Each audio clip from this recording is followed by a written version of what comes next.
Excuse me की आवाज से अचानक नॉवल से ध्यान हटा तो देखा आर्मी ड्रेस में एक बेहद स्मार्ट युवक काउंटर की दूसरी तरफ खड़ा था।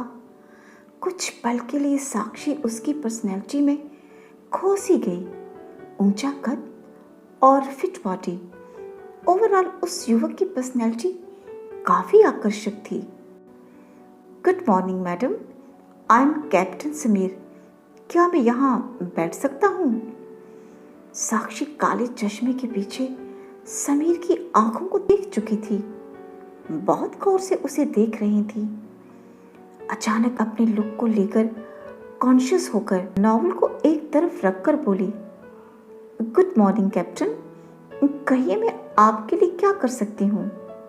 मैडम, कुछ पढ़ने को मिलेगा, जस्ट टू टाइम पास। साक्षी ने पास रखे मैगजीन की ओर इशारा किया।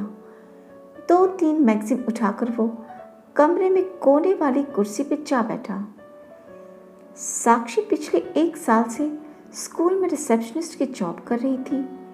रोज नए लोगों से मिलना, बातचीत करना अब बहुत एंजॉय करती। कुछ देर बाद वो फिर से उसके पास आया और बोला, थैंक यू मैडम।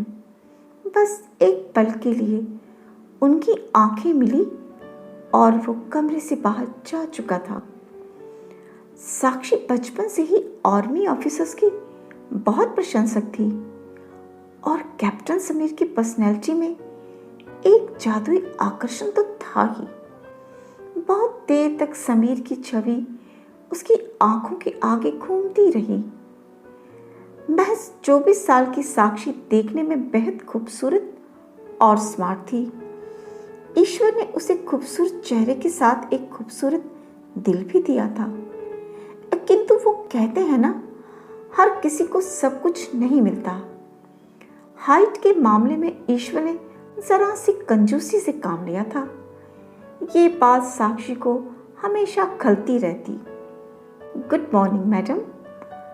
अगली सुबह जैसे ही ये शब्द उसके कानों में पड़े तो तुरंत मुड़कर पीछे देखा। ओह, आज फिर से? थैंक गॉड, मैंने आज अच्छी ड्रेस हाई हील्स के साथ पहनी है। लाल रंग की ड्रेस और सफेद दुपट्टे में आज साक्षी बेहद खूबसूरत दिख रही थी। हल्का मेकअप, गहरा काला काजल और माथे पर छोटी सी बिंदिया उसकी खूबसूरती को और भी बढ़ा रही थी। वह उसके पास ही खड़ा था, लगभग 6 फुट ऊंचा। दोनों की हाइट के फर्क को समझते हुए साक्षी झट से 2-3 कदम पीछे हटकर खड़ी हो गई। गुड मॉर्निंग कैप्टन, लगता है आपकी बेटी को एडमिशन मिल गई।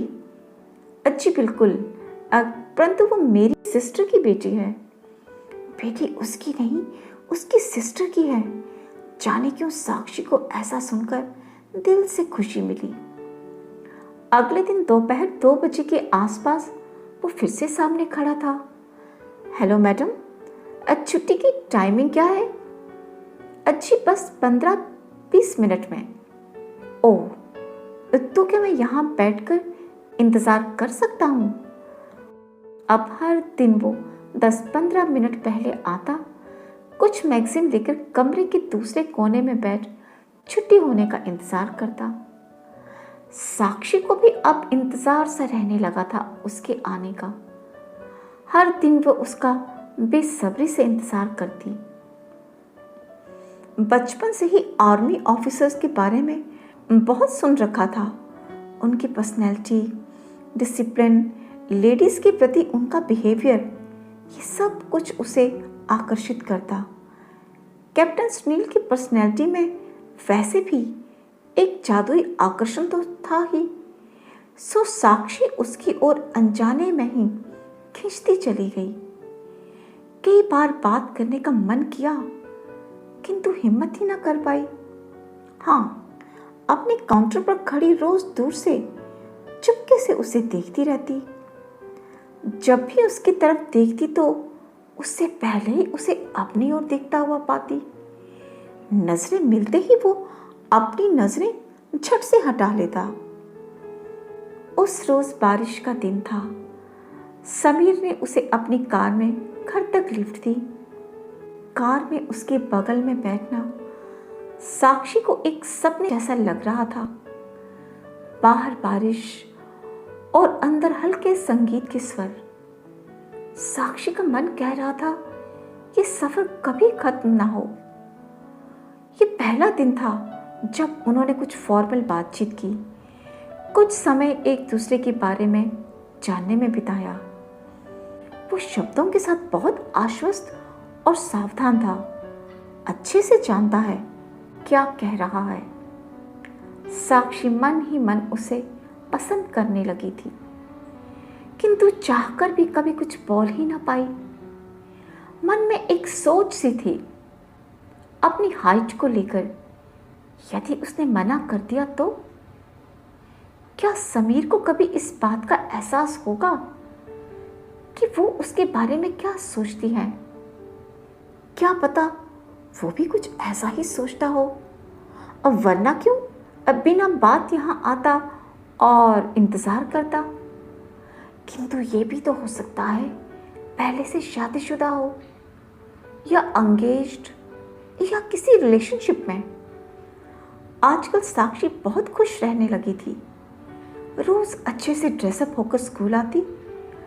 अब उसे रोज समीर का इंतजार रहता। वो 1-2 मिनट उससे बात करता और साक्षी का पूरा दिन उन्हीं बातों को याद कर अच्छे से निकल जाता। फिर 15-20 दिन बाद अचानक समीर ने आना बंद कर दिया। हर दिन दोपहर 2 बजे साक्षी की आंखें गेट की ओर रहती, बस उस चेहरे की एक झलक पाने के लिए। उसका न आना धीरे धीरे साक्षी को उसके और भी करीब ले जा रहा था। दिन रात उसके बारे में सोचती रहती। एक बार मन में आया कि उसकी बहन से पूछूं, परंतु चाहकर भी पूछ ना पाई। फिर बॉर्डर पर होती घटनाओं की बात सुनकर मन में और भी चिंता हो जाती। इसी बीच दुर्गा पूजा की छुट्टियों के लिए स्कूल 15 दिन के लिए बंद हो गया। छुट्टियां खत्म होने को थीं। अचानक से एक दिन सब कुछ बदल गया। उस रोज साक्षी की तबीयत कुछ खराब सी हुई। 2-3 दिन तक बुखार रहने पर डॉक्टर को दिखाया तो कुछ टेस्ट करवाए। टेस्ट की रिपोर्ट आने पर पता चला साक्षी को ब्लड कैंसर है। साक्षी और उसके मम्मी पापा अब बहुत रोए। ईश्वर ने एक ही तो बेटी दी थी, उसे भी कैंसर। भाग्य ने कैसा खेल खेला था उनके साथ। मन ही मन साक्षी सोच रही थी, जब जिंदगी में सब कुछ अच्छा अच्छा सा लग रहा था तो ये क्या हो गया। रह रहकर उसकी आंखों की आगे समीर का चेहरा आ जाता। साक्षी छुट्टियों के बाद आज पहली बार स्कूल आई थी लीव अप्रूव करवाने। उसकी केमोथेरेपी की ट्रीटमेंट शुरू होनी थी।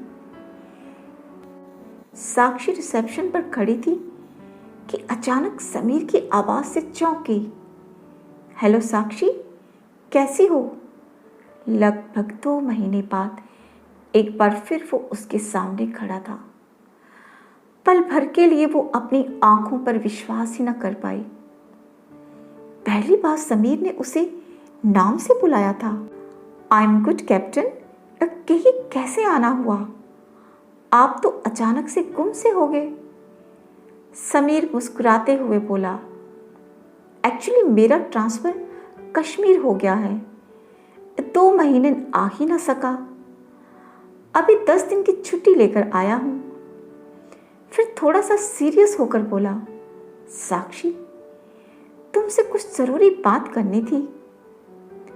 पता नहीं क्यों अचानक साक्षी का मन कह रहा था कि वो उसे आज प्रपोज करने वाला है।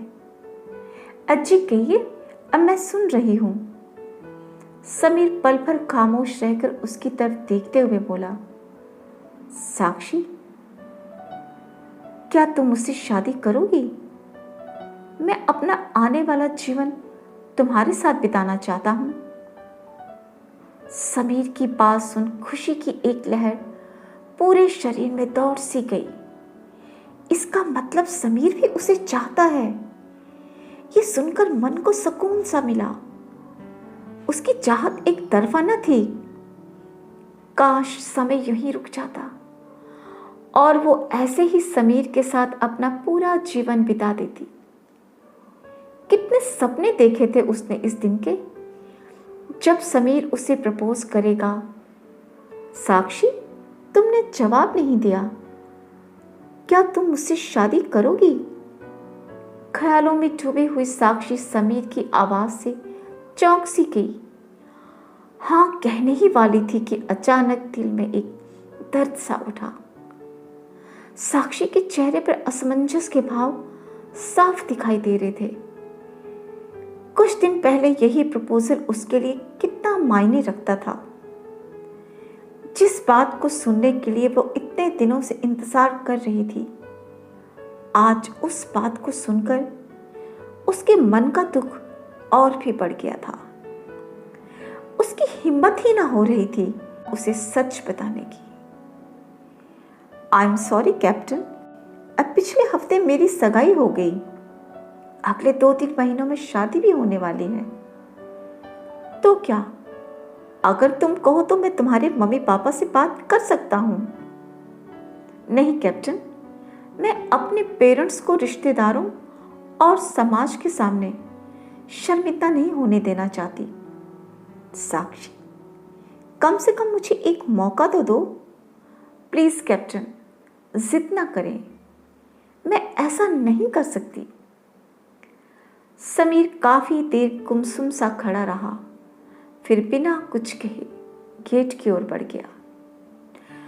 उसके जाने के बाद साक्षी कमरे के कोने में रखी उस कुर्सी पे देर तक बैठी रही, जिस पर समीर अक्सर बैठा करता था। तुमने झूठ क्यों बोला? शाम को मां ने पूछा। मां, मैं नहीं चाहती कि वो भी मेरे साथ सफर करे, और आप अगर गहराई से सोचें तो मैंने झूठ कहां बोला। वास्तव में चाह रही हूं ना इस दुनिया को छोड़ दूसरी दुनिया में। मां ने उसे कसकर गले लगाया, आंखों में आंसू लिए बोली, नहीं बेटा, ऐसा मत कहो। आजकल हर बीमारी का इलाज संभव है। हम तुम्हें विदेश ले जाएंगे, कोई कसर नहीं छोड़ेंगे। साक्षी कहीं गहरे में अंदर से जानती थी, अभी भी 3rd स्टेज कैंसर का सिर्फ 20% सक्सेसफुल रेट है। झूठी मुस्कान के साथ उसने मां की हाँ में हाँ मिलाई। आज सैटरडे को कीमोथेरेपी का ट्रीटमेंट शुरू करवाने को जब हॉस्पिटल पहुंचे तो डॉक्टर ने उसे और मम्मी पापा को अपने कैबिन में बुलाया और बोले, सर, मुझे आपको एक अच्छी न्यूज़ देनी है। आपकी बेटी बिल्कुल ठीक है। आप उस दिन गलती से दूसरे पेशेंट की रिपोर्ट ले गए थे। उसका नाम भी साक्षी वैद्य था। सॉरी सर, गलती हमारी स्टाफ की थी। आपको जो तकलीफ हुई उसके लिए हम माफ़ी चाहते हैं। डॉक्टर की बात सुन साक्षी और मम्मी पापा की खुशी का ठिकाना न था। डॉक्टर को थैंक यू कर तुरंत मंदिर गए और ईश्वर को शुक्रिया कहा। साक्षी फिर से समीर के ख्यालों में खो गई। अगले ही दिन स्कूल जाकर समीर की सिस्टर का नंबर लिया।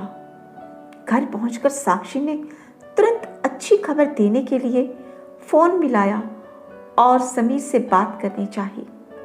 तो उसकी सिस्टर बोली, कल समीर की एंगेजमेंट थी और वो आज अपनी फियांसी के साथ बाहर गया हुआ है। अब डिनर के बाद ही लौटेगा। साक्षी काफी देर तक यूं ही फोन हाथ में लिए ईश्वर की मर्जी को समझने की कोशिश कर रही थी। समीर का मतलब भी तो हवा है। एक ठंडी हवा का झोंका आया और चला गया।